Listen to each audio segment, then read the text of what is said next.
অবাক হবেন আমি বলতে, আমি এতটা আমাকে খারাপ লাগছে।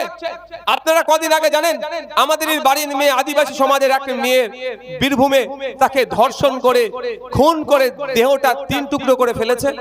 2টো টুকরো পাওয়া গেছে, একটা এখনো পাওয়া যায়নি। আপনারা জানেন এটা কি ভয়ঙ্কর সমাজ ব্যবস্থা গড়ে উঠছে?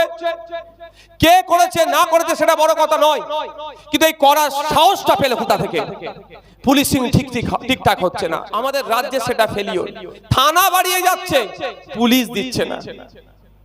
পুলিশের প্রায় 2 লক্ষ 2.5 লক্ষ শূন্য পদ হয়ে গিয়েছে, সেটা পূরণ করছে না। তা ফিরে আসি যে বিষয়টা আমি বলছি, তাহলে মেয়েটিকে আপনারা জানেন খুন করেছে, ধর্ষণ করেছে, আবার টুকরো টুকরো করে ফেলেছে। আজকে সকালে একটা ভিডিও দেখেছি, সত্যি বলছি, আমি ওই অ্যাডভোকেটকে আমি এখান থেকে স্যালুট জানাচ্ছি, আমার কথাটা খুব ভালো লেগেছে। ওই অ্যাডভোকেটকে প্রথম ওই কি বলবো, ওই ছেলের মানে মাস্টারটাকে কি ভাষায় বলবো, আমি ভাষা খুঁজে পাচ্ছি না, কোন খারাপ ভাষায় বলবো। ওই বর্বর মাস্টারটি ওই অকর্ম করার পরে ওই অ্যাডভোকেট কে ফোন করেছিল, তখন অ্যাডভোকেটটি বুঝতে পারেনি যে এত নোংরা কাজ করেছে। কিন্তু আজকে সকালে একটা ভিডিও দেখলাম, ওই অ্যাডভোকেট জোর গলায় বলেছে আমি ওর হয়ে মামলা লড়বো না। এটা আমাদের সমাজের গুড সাইন, আমি মনে করি এটা ভালো সাইন, সিটটা সোজা রেখে বলেছে। কিন্তু আমি প্রসঙ্গে আবার ফিরে আসি, ওই বিষয়টা নিয়ে সোশ্যাল মিডিয়ায় যেভাবে তোলপাড় হওয়া দরকার ছিল, মাঠে ময়দানে যেভাবে প্রতিবাদ হওয়ার দরকার ছিল, সেই রকম কিন্তু প্রতিবাদ সংগঠিত হয়নি। ফলে আদিবাসী সমাজের পক্ষ থেকেই বেশি বিষয়টিকে তারা প্রতিবাদ করেছেন, আমিও করেছি, আপনারা জানেন। তারাও কিন্তু বেশ কিছু জায়গায় লেখালেখি করছে যে জাত বর্ণ দেখে কি প্রতিবাদ হবে, অর্থাৎ সিলেক্টিভ প্রোটেস্ট হবে। কথাটা কিন্তু একদম আপনি আমি ফেলে দিতে পারবো না, কারণ আপনি আমি রাস্তায় নামিনি। যদি আপনারা আমার বাড়ির মেয়ে হতে তখন আমরা প্রতিবাদ করতাম।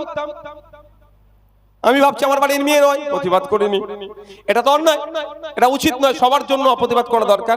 যাক, ওখানে এসে একটি ভদ্র মহিলা যে নিজেকে তথাকথিত উচ্চ বর্ণের দাবি করে টুডু, হাঁসদা, মান্ডি এই সমস্ত টাইটেল গুলোকে লিখে কুৎসিত ভাষায় আক্রমণ করেছে। আজকে আমি এই মঞ্চ থেকে দাঁড়িয়ে ওই তথাকথিত উচ্চ বর্ণের এই ভদ্র মহিলাটাকে বলছি, আপনি যে সভ্যতার কথা বলছেন, এই সভ্যতার জন্মদাতাদের কাছে চিনুন। আজকে আপনি যে স্বাধীন ভারত পেয়েছেন, এই স্বাধীন ভারতের ক্ষেত্রে ব্রিটিশকে তাড়ানোর ক্ষেত্রে ওই টুডু, ওই মুন্ডা, ওই হাঁসদা, ওই মান্ডির পরিবারের পূর্বপুরুষদের অবদানটাকে আগে ভালো করে পড়ুন, তারপরে আপনি আমার আদিবাসী সমাজ সম্পর্কে 2টো মন্তব্য করবেন। আজকে এখানে আমি দাঁড়িয়ে আপনাদের মঞ্চ থেকে আমি ওই তথাকথিত উচ্চ বর্ণের ভদ্র মহিলাটাকে বলছি, যারা এই সমাজকে চালাতে গিয়ে, এই সভ্যতাকে চালাতে গিয়ে যারা সব থেকে বেশি শ্রম দেয়, তাদের মধ্যে একটা সমাজ হচ্ছে আদিবাসী সমাজ, তাদের মধ্যে একটা সমাজ হচ্ছে দলিত সমাজ, তাদের মধ্যে একটা সমাজ হচ্ছে মুসলিম সমাজ। এই পিছড়ে বর্গের সমাজকে আপনি যেভাবে খিল্লি করেছেন, এই ধরনের কথা বলেছে, ওরা নাকি বনে থাকবে, ওরা আদিবাসীরা নাকি বনে থাকবে, বন থেকে চলে এসেছে। ওই তথাকথিত উচ্চ বর্ণের পরিবারের নাকি ছেলে মেয়েদের চাকরি হচ্ছে না, পড়াশোনা হচ্ছে না। ভাবতে পেরেছেন? বিরসা মুন্ডার জীবনী হয়তো উনি পড়েননি, নালে উনি এখনো পরাধীন থাকতেন। উনি হয়তো পড়েনি তিলকা বাবার জীবনী, তারা পড়েনি এখনো। জঙ্গলমহলের ইতিহাস, যেভাবে ব্রিটিশদের বিরুদ্ধে সংগ্রাম তৈরি করেছিল, ভারত ছাড়ো আন্দোলনের জঙ্গলমহলের ভূমিকা হয়তো পড়েনি। যদি ওই আদিবাসী সমাজের মানুষেরা চুপ করে থাকতো, হয়তো আমরা এখন ব্রিটিশ মুক্ত দেশ হয়তো পেতাম না, হয়তো টাইম লাগতো, 1947 সালের হয়তো পেতাম না। সমস্ত ধর্মের মানুষ, সমস্ত জাতের মানুষ, সমস্ত বর্ণের মানুষ, নারী পুরুষ নির্বিশেষে ব্রিটিশদের বিরুদ্ধে লড়াই করেছিল। আদিবাসীরাও কোনো অংশে পিছিয়ে ছিল না। ইতিহাস বলছে, ইতিহাস খুলে দেখবেন, ব্রিটিশদের বিরুদ্ধে সর্বপ্রথম সশস্ত্র আন্দোলন যদি কারা করে থাকে, তাই ছিল এই মুন্ডা সমাজ, তাই ছিল আদিবাসী সমাজ, তারাই ছিল বিরসা মুন্ডার উত্তর যারা এই সমাজের মানুষেরা। আর তাদেরকে আজকে কি বলছে, তুমি জঙ্গলে থাকার লোক, তুমি কেন এসেছো আমার এখানে? এই প্রসঙ্গ টেনে আনার কারণ হচ্ছে এটাই যে আজকে বৈষম্যের কোথায় শিকার আমরা হচ্ছি। আমরা ইন্ডিয়ান সেকুলার ফ্রন্ট মূল্যবোধের রাজনীতি করে, প্রত্যেকটা মানুষের অধিকার নিয়ে কথা বলে। দলিত হোক, আদিবাসী হোক, উচ্চ বর্ণের হোক, পিছড়ে বর্গের হোক, মহিলা হোক, পুরুষ হোক এবং তৃতীয় লিঙ্গের যেই হোক না কেন, প্রত্যেকটা মানুষের অধিকারকে সুনিশ্চিত করতে হবে। সেই রাজনীতি আইএসএফ করে, এই মূল্যবোধের রাজনীতি করে। তাই সেই জায়গায় দাঁড়িয়ে বলছি আপনাদের, আপনারা প্রতি 90 দিন ছাড়া, পুরুষ মহিলারা প্রতি 120 দিন ছাড়া, আপনাদের বলছি যেখানে রক্তদান শিবির হবে নির্দ্বিধায় গিয়ে আপনারা রক্ত দেবেন। সেখানে কোন ধর্ম, কোন জাত, কোন পার্টি, কোন রাজনৈতিক দলের ব্যানারে হচ্ছে আপনারা সেটা দেখতে যাবেন না। মাথায় থাকবে তো ভাই? না মনে করবেন আমি আইএসএফ করি, ওটা অমুক পার্টি। আপনার যখন ব্লাডের দরকার হবে গিয়ে বলবেন তো আমি আইএসএফ করি, আমার আইএসএফ এর ব্লাড দাও। না মনে করবেন আমি ইমাম সাহেব, আমি মুসলিম ধর্মের অনুসারী, দুর্গা উৎসব কমিটি ব্লাড ডোনেশন ক্যাম্প করেছে, ওখানে আমি কেন গিয়ে দেবো? আপনি মনে করতে পারেন নবী দিবস কমিটি আপনার ব্লাড ডোনেশন ক্যাম্প করেছে, আমি হিন্দু, আমি কেন গিয়ে দেবো? ও ব্লাড ব্যাংকে গিয়ে বলেন তো যে আমি কঠোর হিন্দু, আমি কঠোর মুসলমান, আমাকে মুসলমানের রক্তটা দিও, আমাকে হিন্দু রক্তটা দিও, একবার কেউ বলি নাকি? তখন কি বলি ভাই, যা আছে দে। তখন আর আদিবাসীর জঙ্গলে থাকবে, রক্ত মিলবো না। তখন ও দলিত, ওর গায়ে গন্ধ, ওর রক্ত নেবে না। তখন মুসলমান, ওর রক্ত আমি নেবো না। এই গল্প শুনিতে দেখেছেন? তখন উচ্চবর্ণ পিছড়ে বর্গের ব্যাপার থাকে না। তাই আমাদেরকে সমাজ ব্যবস্থা, সভ্যতাকে এগিয়ে নিয়ে যেতে হবে। সভ্যতা এগিয়ে নিয়ে যাওয়ার জন্য সব থেকে বেশি ভূমিকা হচ্ছে পিছড়ে বর্গের সমাজের মানুষ। এটা মাথায় রাখবেন, মাথায় রাখবেন।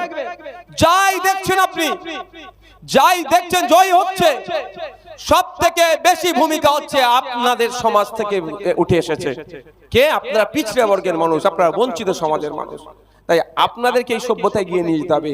কোন ভদ্র মহিলা ফেসবুকে কি লিখেছে সেটা নিয়ে আমরা তার প্রতিবাদ অবশ্যই করব, কিন্তু সভ্যতাকে এগিয়ে নিয়ে যাব না, চুপ হয়ে যাবে, এটা কোনোদিন মেনে নেওয়া যায় না।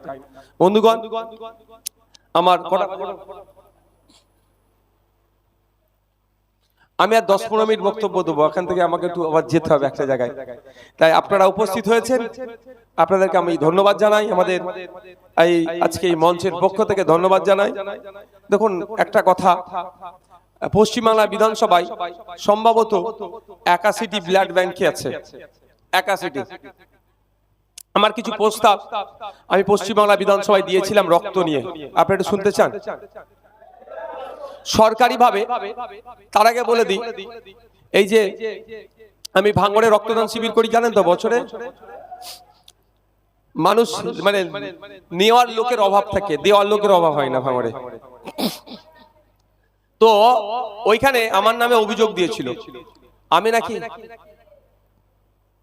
আসতে বললাম নাকি কথাটা, এইদিকে তাকাও তোমরা। তো আমি আমার নামে অভিযোগ দিয়েছিল আমি নাকি রক্ত বিক্রি করে দিই। আপনারা হাতে গুগল করলে দেখতে পাবেন। দেখুন, সম্ভবত 1992 বা 1996 সালে একটা জনস্বার্থ মামলা হয়েছিল সুপ্রিম কোর্টে। হ্যাঁ, তো রক্ত কেউ যদি বিক্রি করে তার 6 মাস পর্যন্ত জেল হবে। তো আমি লাস্ট 4654 জন মতো সম্ভবত ব্লাড দিয়েছি আমাদের একটা ক্যাম্পে, একটা ভেন্যুতে। তাহলে একজনের রক্ত বিক্রি করলে 6 মাস জেল, তাহলে 4000 ইনটু 6 মাস কত বছর হচ্ছে? গুণে আর লাভ নাই। তাহলে তো এই সুযোগ তো আমাকে জেলের মধ্যে রেখে দিক মমতা ব্যানার্জি, আমি রক্ত বিক্রি করে দিই। কিন্তু এই রক্তের জন্য একটা রিফ্রেশমেন্ট চার্জ সরকারি থেকে আসে, সেটা আমি বিধানসভায় বলেছিলাম যে 50 টাকা না 30 টাকা দিত, সেটা তুলেছি। কি ভয়ঙ্কর সমাজ ব্যবস্থা গড়ে উঠছে! কে করেছে না করেছে সেটা বড় কথা নয়, কিন্তু এই করার সাহসটা পেলে কোথা থেকে? পুলিশিং ঠিকঠাক হচ্ছে না। দেখুন, আমি একটা অন্যায় করতে তখনই সাহস পাবো বা আমার মনে প্রবণতা তখনই আসবে যখন জানবো সব তো আমার কন্ট্রোলে আছে, টাকা মেরে দেবো, হয়ে যাবে। কই আপনি যান, আমি দুবাইয়ের কথা বলছি, দুবাই আপনি যান, সব থেকে ক্রাইম ফ্রি দুবাই। কেন? কেন? ওটা ক্রাইম বলতেই নাই, 0%। কেন? ওখানে এত হেভি পুলিশিং, ওখানে এত সিস্টেমটা আপডেট যে একটি মেয়ে যদি ইয়াং মেয়েকে যদি গায়ে 2-4 কিলো সোনা পরিয়ে এখান থেকে শিয়ালদা পাঠানো যায়, আমাদের এখান থেকে যদি পাঠায় আমরা একটু চিন্তিত হই যে ঠিকঠাক পৌঁছাবে তো। কিন্তু দুবাইয়ে এটা পাঠান নির্দ্বিধায়, কেউ যদি এসে ওই মেয়েটির গায়ে হাত দিবার চেষ্টা করে তার আগে এসে পুলিশ ধরে নেবে, কারণ সেই রকম পুলিশিং সিস্টেমটা তৈরি করেছে। আমাদের রাজ্যে সেটা ফেলিওর, থানা বাড়িয়ে যাচ্ছে, পুলিশ দিচ্ছে না। পুলিশের প্রায় 2 লক্ষ 2.5 লক্ষ শূন্য পদ হয়ে গিয়েছে, সেটা পূরণ করছে না। তা ফিরে